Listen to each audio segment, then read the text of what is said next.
It's bright and early. Are you a morning person in general, or?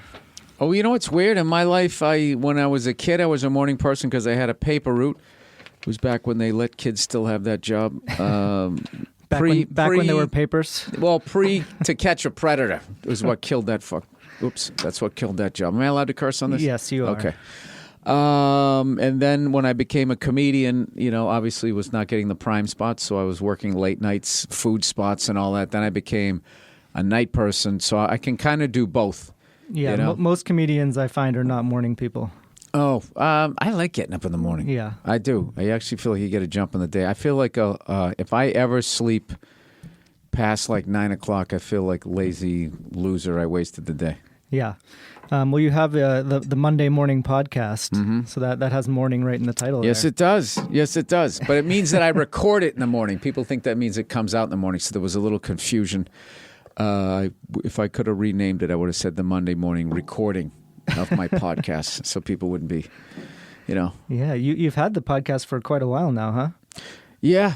Yeah. 2007, I think, is when I first started doing it. Got into it accidentally. I was hanging out with this comedian, Robert Kelly, and I was over his podcast, over his house, sorry, and we was still MySpace days. And he goes, dude, you should do these. It's called like a podcast. I'm like, what's that? He goes, it's another way to connect with your fans. So I would just do like that. Back then, you just called in a service on like my flip phone, and I would call in and just talk for 5 minutes, joke around, and then mention where my gigs were going to be. And then it just 5 minutes became 6, became 8. It was almost like building an act. And then I was like, you guys write some questions in, blah, blah, blah, blah. And then they started writing questions. I was able to expand it more. We had the overrated, underrated, and just kind of built from there. And then everybody else descended on it and just ran with it and had these amazing, like this, studios and stuff. I still do mine the way I did it. I probably should have expanded. I'm like that old lady that made pies and never sold the recipe. Everybody else franchised. Kind of missed the boat, but it's fun. Yeah, I mean, what do you like about, what do you kind of get out of doing the podcast that as opposed to stand up? They're very different. It's a great way to connect with the fans. It's a great way to make people laugh. I also remember having a number of day jobs that I hated. And Monday sucked. So that's why I wanted to put it out on Monday to give somebody something to laugh at when they were driving to work. And even though looking back, Tuesday was always the worst day. Tuesday dragged the most. I remember Monday, you were still shaking off whatever you did on the weekend. Yeah. So it kind of flew to lunchtime. But it sucked knowing that you were back. But then Tuesday you came in, I was like, oh, man, this is real. I work here. Well, this show comes out on Tuesday, so that's there you good. go. Yeah. So you give people some entertainment on a Tuesday. Yeah, there wasn't nearly the level of entertainment, I guess, options that you had when I was coming up. So it's good and bad. Like it's like you have a really incredible ability to just talk into a mic by yourself for a long time, which I think is a pretty unique skill.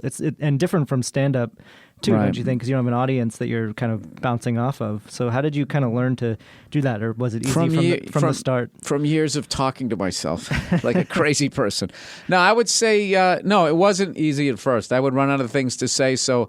It was just like being a comedian. So I was comfortable doing 5 minutes, and I became comfortable doing 6, and then 7. And, I just kind of have the idea what I want to start with, and then I just kind of go. And there's people like that that don't necessarily do like a podcast that can really, do stuff like that. So I don't know. I didn't really think about it that much. I didn't know that they were going to grow into what they grew into. I never... the whole thing was people listen, it'll make more people show up with whatever funny bone I was playing at. Like I never saw it. Like it's funny that they call them podcasts. I mean, it's a radio show on the internet. It's the same thing. So that's what's always funny when these older guys on radio. I don't get it. Like what is a podcast? It's like, well, what you're doing. It's the same. Yeah. I mean, not at their pro level, because you got to respect that those guys probably actually went to like broadcasting school. Didn't you study radio?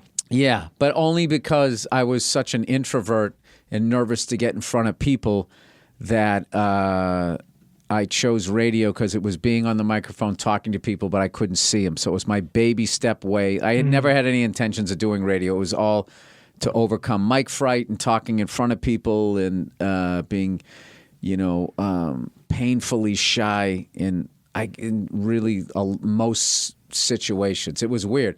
Like when I was with people I was comfortable with, I'm kind of like the guy I am now. But then 90% of other social situations, I would just completely shut down and be quiet until I got like comfortable, like 6 months into the situation. And then all of a sudden people just, Jesus Christ, what happened to you?